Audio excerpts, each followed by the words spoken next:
কুয়েটের কি পরিস্থিতি একটু জানাবেন আমাদের। জি ধন্যবাদ। খুলনায় যে 3 দফা দাবি প্রকৌশল শিক্ষার্থীদের রয়েছে, সেই দাবির প্রতি কিন্তু শিক্ষার্থীরা সকাল থেকে একাত্মতা প্রকাশ করছে। তারা বলছে যে নৈতিকভাবে আমরা এই দাবির প্রতি সমর্থন জানাচ্ছি, কিন্তু দীর্ঘ প্রায় 5 মাস ধরে কিন্তু এই কুয়েট শিক্ষা প্রতিষ্ঠান বন্ধ ছিল। এই শিক্ষা প্রতিষ্ঠান বন্ধ থাকার কারণে কিন্তু তারা আসলে ক্লাস করতে পারে নাই, এবং এই ক্লাস করতে না পারার কারণেই কিন্তু তারা আজকে একাডেমিক কার্যক্রম বন্ধ করে নাই।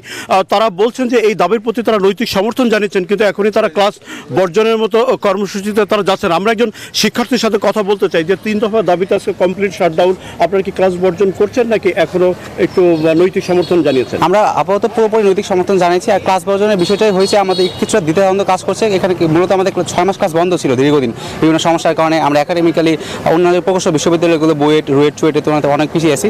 এটা বাদে আমরা ঢাকায় যাওয়া থেকে আমাদের যারা সিনিয়র যারা লিড করতেছেন ওরা ঢাকায় যাচ্ছেন। এছাড়া নৈতিক সমর্থন বলেন, যারা সমন্বয় করা, সব কিছুতে আমরা অগ্রাধিকার ভূমিকা পালন করছি সবার সাথে মিলে। কিন্তু ক্লাসের যে বিষয়টা এখানে একটু কিছু ডিপার্টমেন্টে ক্লাস বন্ধ আছে, আমরা তো জানতে পারছি সেই কিছু ডিপার্টমেন্টে কিছু ক্লাস বন্ধ রয়েছে, মানে এখানে একটু আর কি দ্বিধাদ্বন্দ্ব রয়েছে। অন্যান্য পরীক্ষাগুলোর কি অবস্থা? অন্যান্য বিষয়গুলো আমি ঠিক বলতে পারছি না, তবে আমরা যেহেতু বিশেষ করে আমি একজন নতুন ব্যাচ, আমাদের এখনো পরীক্ষা শুরু হয়নি। অন্যান্য ডিপার্টমেন্টের বিষয়টা ঠিক বলতে পারছি। অন্য কোনো কর্মসূচি আছে? রাতের বেলায় মশাল মিছিল দেখেছি, আর কোনো? হ্যাঁ, রাতের বেলায় মশাল মিছিল রয়েছে। এছাড়া হয়তো কর্মসূচি থাকবে, সেটা আমাদের জানানো যখন হবে আমাদের আগে জানিয়ে দেওয়া হবে। জানানোর সাথে সাথে আর কি সেই কর্মসূচিটা আমরা পালন করবো। যে আমরা যখন সকালে এখানে এসেছি তখন দেখেছি কিন্তু আসলে অন্যান্য দিনের মতোই কিন্তু এই কুয়েটের একাডেমিক কার্যক্রম স্বাভাবিকভাবেই চলছে। তবে তারা বলছে যে কিছু কিছু যে সিটি পরীক্ষা আছে সেই সিটি পরীক্ষাগুলো কিন্তু তারা বন্ধ রেখেছে। তবে কিনা যে দীর্ঘ 5 মাস ধরে নানা টানাপোড়েনের কারণে কুয়েট বন্ধ ছিল, এই কারণে তারা একাডেমিক কার্যক্রম এখন পর্যন্ত বন্ধ রাখে না এবং তারা নৈতিক সমর্থনের মধ্যে রয়েছে। এবং একটা প্রতিনিধি দল কিন্তু ঢাকায় গিয়েছে, সেই প্রতিনিধি কিন্তু মূল আন্দোলনের সাথে তারা সম্পৃক্ত আছে। তো আমরা যদি আরেকজন শিক্ষার্থীর সাথে কথা বলতে চাই যে আসলে আপনারা আচ্ছা, তো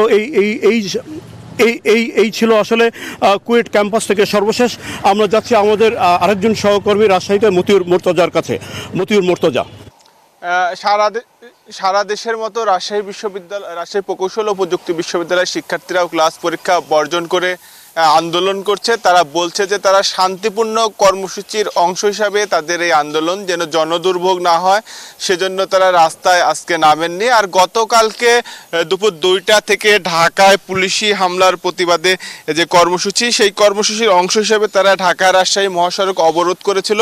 দীর্ঘ প্রায় 4 ঘন্টা তারা রাজশাহীর তালাইমারির মোড়ে অবরোধ অব্যাহত রাখে, ফলে যান চলাচল বন্ধ হয়ে দীর্ঘ ভোগান্তি সৃষ্টি হয়েছিল। আর আজকে সকাল থেকে রাজশাহী প্রকৌশল ও প্রযুক্তি বিশ্ববিদ্যালয়ের শিক্ষার্থীরা ক্লাস পরীক্ষা বর্জন করে তারা কর্মসূচি অব্যাহত রেখেছে। আমরা শিক্ষার্থীদের সঙ্গে কথা বলেছি, তারা জানিয়েছে যে ঢাকায় প্রকৌশল শিক্ষার্থীদের উপর পুলিশি হামলার বিচার নিশ্চিত করতে হবে। এর পাশাপাশি তাদের যে 3 দফা দাবি, সেই দাবির পূর্ণ বাস্তবায়ন না হওয়া পর্যন্ত তাদের যে কর্মসূচি, সেই কর্মসূচি অব্যাহত থাকবে। তাদের 3 দফা দাবি অনুযায়ী প্রকৌশলী শিক্ষার্থীদের ছাড়া অন্য কেউ বিএসসি ডিগ্রি ছাড়া ইঞ্জিনিয়ার পদবি ব্যবহার করতে পারবে না, এবং সহকারী প্রকৌশলী পদে পরীক্ষার মাধ্যমে সরাসরি নিয়োগ, উপসহকারী প্রকৌশলী পদের জন্য সকল ধরনের ডিপ্লোমা কোটা বাতিলের কিন্তু দাবি জানিয়েছেন শিক্ষার্থীরা। সেই 3 দফা দাবিতে তারা দীর্ঘদিন থেকে আন্দোলন করে যাচ্ছেন। এর আগেও বেশ কয়েকদিন কিন্তু